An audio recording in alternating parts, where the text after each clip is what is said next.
Graças e paz, mais uma manhã com vocês, neste quadro Café com Reflexão. E mais uma vez, estas 3 palavrinhas mesmo, não é? Faça sua inscrição, ative o sininho e deixe o seu like.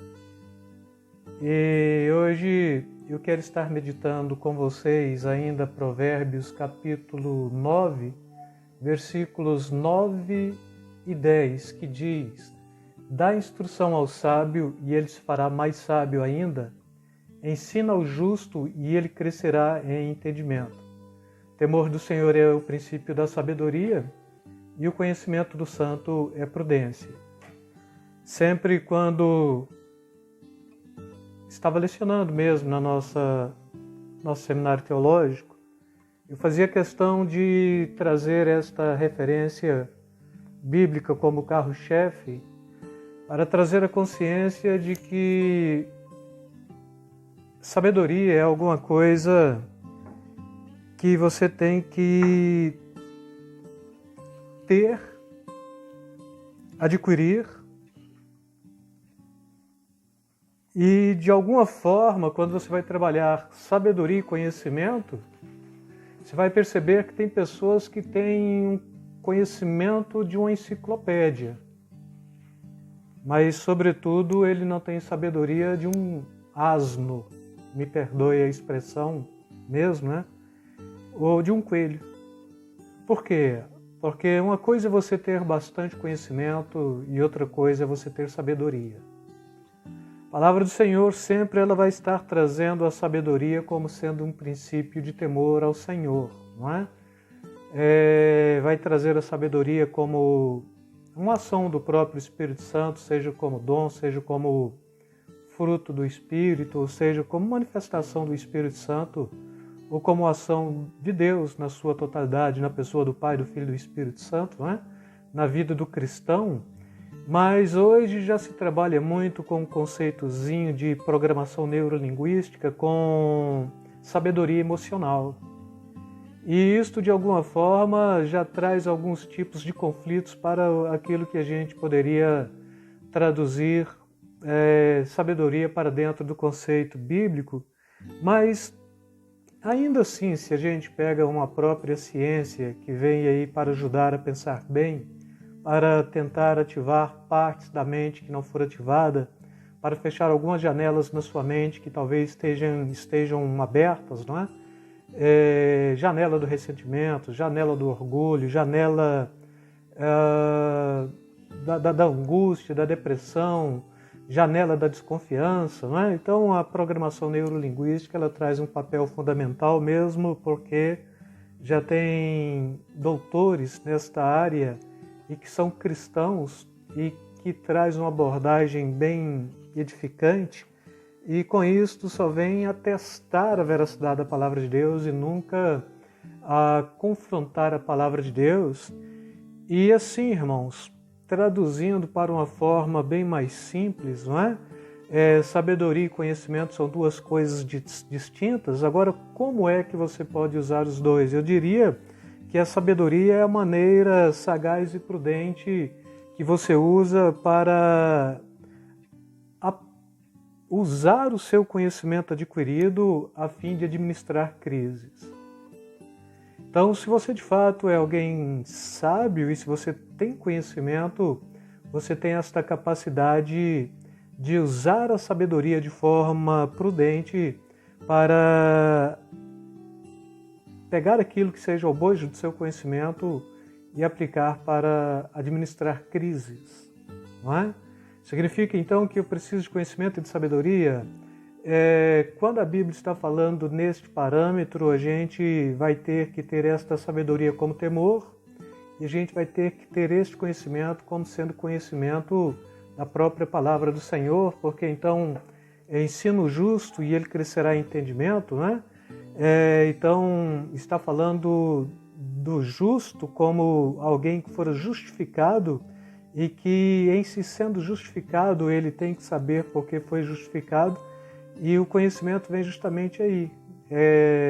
O versículo 10 diz, conhecimento do santo é prudência, né?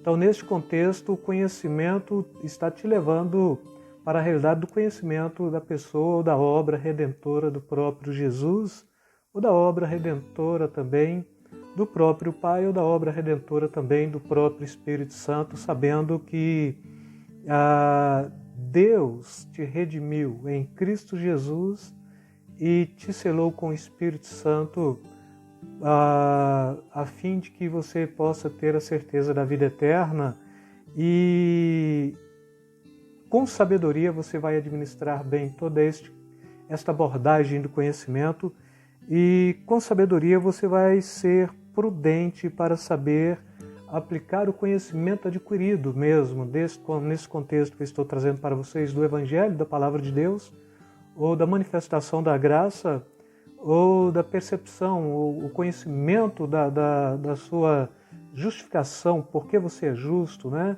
Como se deu, qual foi o processo, para então você administrar crises e administrar estas crises, uma, duas, três e muitas talvez, porque o cristão ele vive neste grande negócio de administrar crises continuamente, seja no lar, seja na vida conjugal, seja na empresa onde trabalha, seja para com o vizinho, seja para com o boteco da esquina, seja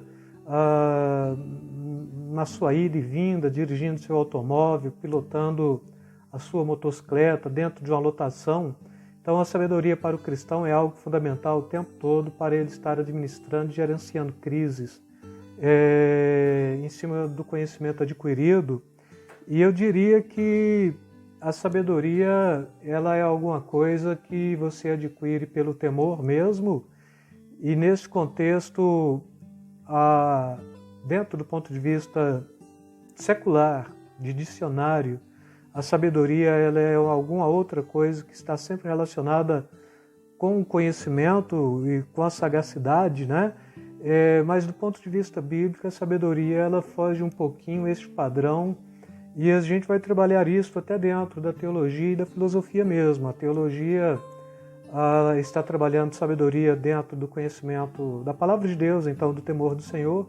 A filosofia está trazendo sabedoria como sendo aquele que está amando a abordagem do conhecimento e de forma que a sabedoria ela jamais pode ser teórica, e a filosofia, partes da filosofia teórica. E dentro da Bíblia ou da teologia, a sabedoria ela é nunca teórica, sempre é prática, porque você tem que pôr em prática isto mesmo. E pegando novamente esta referência, né? O princípio do Senhor é o princípio, temor do Senhor é o princípio da sabedoria, e o conhecimento santo é prudência, né? Dá instrução ao sábio e ele se fará mais sábio ainda, ensino justo e ele crescerá em entendimento. Então, o simples fato do que eu chamo de empiria, do empirismo, da própria experiência de vida, você já vai adquirindo algum tipo de sabedoria por aí. Você só não pode usar ela para o mal. Agora, quando você tem instrução do santo, você vai crescer de uma outra forma dentro deste aspecto da sabedoria e sempre trazendo um fim proveitoso para a sua vida, para a vida daquele que te ouve, ou o que é conduzido por você, né? O que é direcionado por você mesmo. Assim, cada cristão tem que saber que ele tem uma representatividade imensa em relação ao mundo e em relação às trevas e em relação à igreja. Então, se você tem este aspecto representativo perante estes três frontes, mostre sabedoria dentro da igreja, mostre sabedoria para com o homem que está se perdendo e mostre sabedoria de Deus para com as trevas que tenta em todo instante estar tentando roubar esta sua capacidade de perceber e de aplicar a sabedoria com prudência e com zelo. Então, dá instrução ao sábio e ele se fará mais sábio. Ensino justo e ele crescerá em entendimento. Temor do Senhor é o princípio da sabedoria. Conhecimento do santo é prudência. E com isto eu quero te convidar mesmo. Não perca o foco. Seja sábio, mas sábio no temor. Não sábio aos seus próprios olhos, porque este tipo de sabedoria da presunção geralmente nos leva a querer humilhar pessoas.